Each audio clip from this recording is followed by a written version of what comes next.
Hey there friends, it's Frugal Green Girl again. Today I want to talk to you about fertilizer.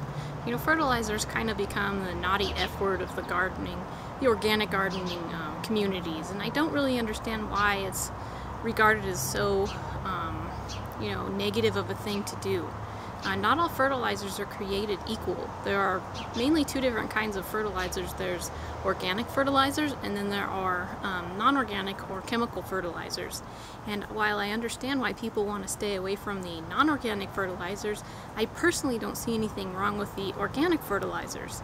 And sometimes they're necessary. I mean, if you have a really crazy imbalance in your soil, you can really benefit from the right fertilizer for that area. For example, when I first moved in my house a long time ago, I think we've been living here 8.5 years now, almost 9. Our soil, I did one of these nice little soil tests, and our soil was totally out of balance. I mean, the pH was way too high, first of all, way too high. The nitrogen level was almost completely undetectable. I mean, when you add the little pill thing inside of here to the soil, it's supposed to turn pink, and the more pink it is, the more nitrogen there is. Well, when I added it, the water was still clear. I mean, there was absolutely no nitrogen in my soil at all. But on the other hand, the phosphorus was just off the charts. You put it in there, and the highest level that this chart shows was nothing compared to how dark the blue was. I mean, the blue almost looked black. It was so dark. There was just tons and tons and tons of phosphorus. And then the potash was right on.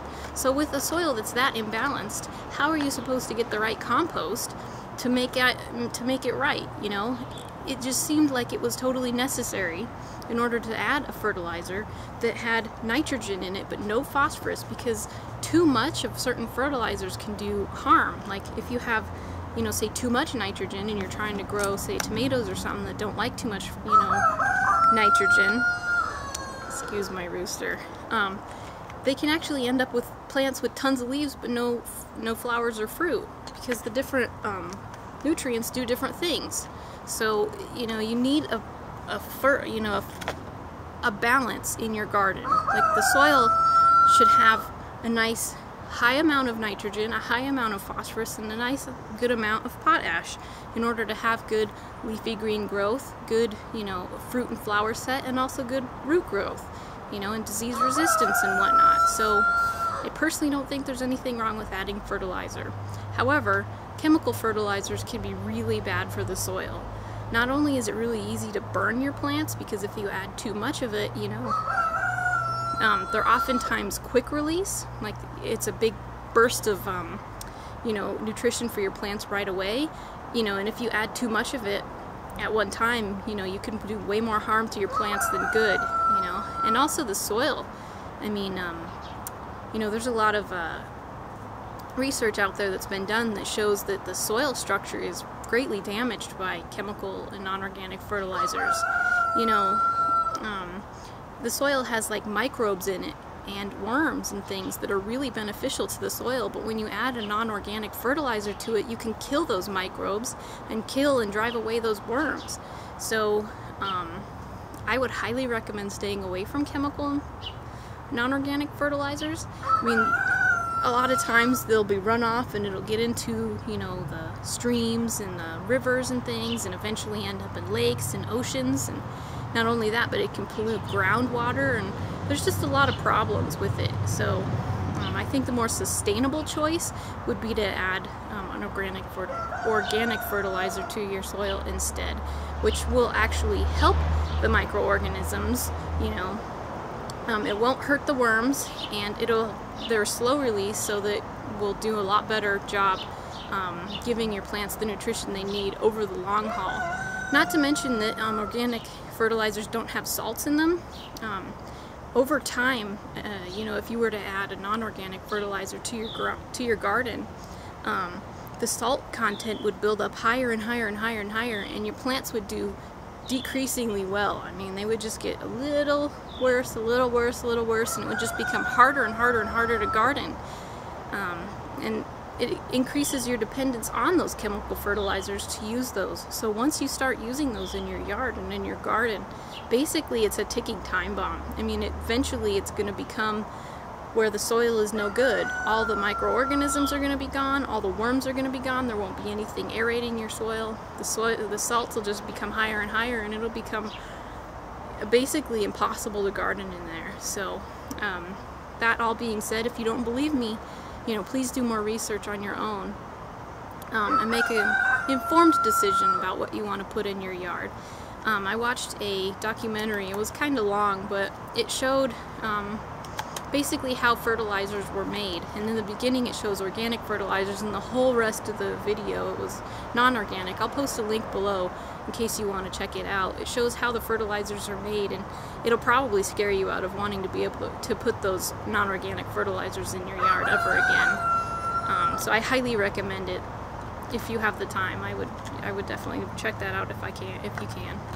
So anyway, the macronutrients for plants, nitrogen, phosphorus, and potash, I already explained, and that's mainly what you find in fertilizers.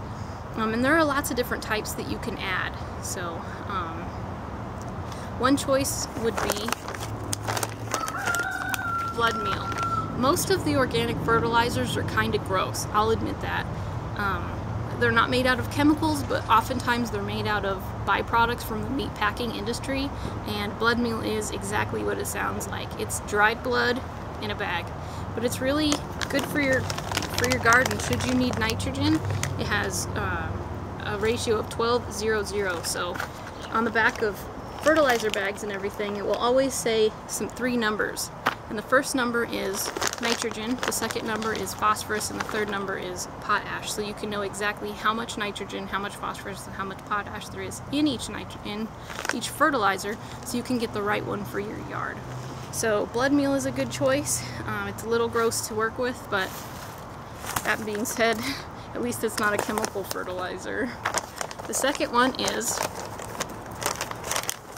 bone meal. Again, a byproduct of the meatpacking industry. It is exactly what it sounds like. Also, it is dried bones, all crushed up and dried. As you can imagine, it has high levels of calcium, so I honestly think that this one is my favorite to use. It has less of a smell to it. It has calcium in it, which is really good for preventing blossom end rot on a lot of your plants. I mean, I don't know if you've ever had problems with that. Like if you have a tomato and at the bottom of the tomato it's got this like spot where it seems to be rotting, that can be caused by two things. It's either not watering properly or not enough calcium. And since bone meal has calcium in it, and the three numbers on the back, 6, 9, and 0. 6% nitrogen, 9% phosphorus, and 0% potash, which is exactly, I think, what tomatoes need. So I think this is the perfect tomato fertilizer, but I also think it's a really good all-around fertilizer for your whole garden. It's just like a good all-purpose food for pretty much anything, with the exception of maybe adding a little blood meal for things that really like high amounts of nitrogen, things like summer squashes, winter squashes, things like that. Then you can use the both of them in those areas where you're going to plant those types of things. One thing I actually discovered just this year, kind of by accident, were these Jobe's fertilizer spikes. I really enjoyed these. I didn't think I was going to, but I really did. I found these at my dollar store. There were 8 of them for $1. And so I thought, well, heck, they're organic fertilizer spikes. The numbers on the back were 444, so they actually had some potash in them. And I thought, they would probably benefit. My plants would probably benefit from using these. So I stuck them in some of my tomato plants. And then I realized I didn't have enough of them to do all of my tomato plants. So I kind of set the rest of them aside with the intention of getting a few more and then doing all the rest of my plants when I got them. Well, it ended up being like 3 weeks later that I was able to get over to the dollar store and get some more of them. And by then, the plants that I had put the fertilizer spikes in were easily twice as big as the ones that I did not put the fertilizer spikes in. So, I usually try to talk about things that are tried and true, things I've done on multiple seasons, multiple years, to really give it a good chance to see what it really does in the yard, But I did just discover these this year, but I did kind of do a little bit of an experiment to see, unintentionally, to see how well they had worked. And just in the results that I had gotten in the ones that I had given these to, I think I'm going to keep continuing buying these. Even if I can't find them at the dollar store, I will probably go ahead and, you know, buy them from whatever garden center or big box store I can find them at. These were super easy to use. Unlike the powdered ones that you have to mix into the soil, these can be added to plants at any time during the growing season. You just push them in from the top. I mean, I don't have any in here to show you, but they were like about maybe 2 inches long or 1.5 inches. They were all formed into one hard spike looking thing, and then you basically just stick them into the soil and then use your thumb or whatever to push them down below the soil line by a little bit. I mean, you can add them to plants that are already growing. You can do it, you know, in the middle of the growing season to keep plants, you know, fertilized and keep them getting their nutrition and everything. And so there was no mess. They were super fast and easy to use. They can be used at any time. I mean, there was really nothing not to like about these, and they were really inexpensive, but they were really effective. And they're not, you know, chemical fertilizers, they're organic, so there was, I don't think there was any drawback to these at all.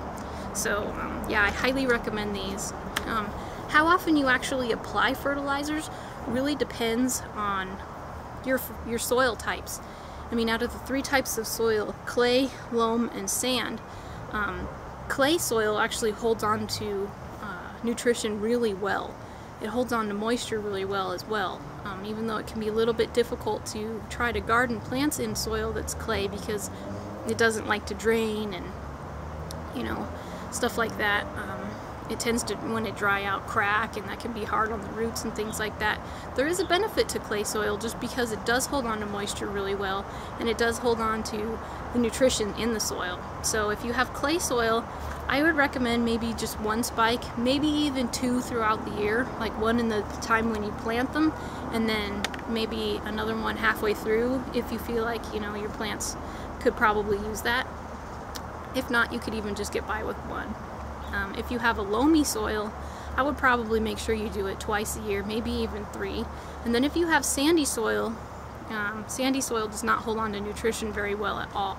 So something like a powdered, you know, fertilizer is going to wash out of your soil really quickly. And so something like this with a spike would probably work a lot better for that. Because it is formed into one big solid chunk, I think it would be less likely to dissolve and be gone so quickly. So with those, I would probably make sure to add 1 if you have sandy soil, probably every month, just to make sure. But you know, use your best judgment on it. And then another thing to consider on how often you apply fertilizers is how often you get rain. Rain tends to really wash away fertilizers. If you put it in the yard and then you get tons and tons and tons of rain, more than you would water your garden. If you were to just water it, it can really cause what's called leaching. It's basically it coming out of the soil and down and away, and like I mentioned earlier, into the waterways and groundwaters and things like that. So if you live in a really rainy climate, I would probably use it more often, but smaller amounts more often. And if you don't live in a real rainy climate like I have here, you could probably get by with using them a lot less. I really don't fertilize a whole lot because I don't live in a rainy climate, and I have clay soil, so my soil holds on to plant nutrition very well from one year to the next even, especially within just one, you know, gardening season. So I hope this video was helpful, and I do understand that everybody has a different opinion on these things. Some people swear that, you know, chemical fertilizers aren't a problem, that it's fine, and other people are totally against all fertilizers. And so I hope that we can all, you know, agree that even though I have a certain way of doing things, it's not necessarily the only way, and it's certainly not the only right way. So if you have a different, you know, tactic that you're using in your garden that's working for you, by all means, you know, continue on with it. But if you don't have a regular fertilizing regimen in your yard, I highly recommend, if you are going to take that up, to use an organic fertilizer, just for all of us, you know, and for sustainability. You know, I really do think that it's a more responsible way to garden. So thank you for watching, and I really appreciate you know, you're using things that are going to be good for our environment and that are responsible.